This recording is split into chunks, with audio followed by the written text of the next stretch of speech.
जरा सोचे, दिन रात दूसरों के लिए गगनचुंबी इमारतें बनाने वाले लोग जो 25 मंजिला इमारतों पर चढ़कर ईंटें धोते हैं। बहुत ही मेहनत का काम है। बिल्कुल, लेकिन कानूनी तौर पर उनके पास अपने नाम की एक ईंट तक नहीं होती। ये सुनकर थोड़ा अजीब लगता है ना? अजीब भी है, और सच कहूं तो यही लाखों निर्माण मजदूरों की, जिन्हें हम कंस्ट्रक्शन वर्कर्स कहते हैं, उनकी सबसे कड़वी सच्चाई है। सही कहा आपने।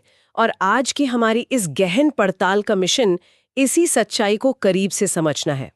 आज हमारे सामने जो स्रोतों का समूह है, वो छत्तीसगढ़ राज्य की दो बहुत ही अहम कल्याणकारी योजनाओं पर आधारित है। जी, जो विशेष रूप से इन्हीं निर्माण श्रमिकों के लिए डिजाइन की गई हैं। और आज के इस विस्तृत विश्लेषण का उद्देश्य ये समझना है कि ये नीतियां कैसे समाज के एक अत्यंत मेहनती लेकिन आर्थिक रूप से बेहद कमजोर वर्ग को महज कुछ रुपए नहीं बल्कि एक बुनियादी सुरक्षा देती हैं और उनके भविष्य के लिए एक उम्मीद जगाती हैं। बिल्कुल।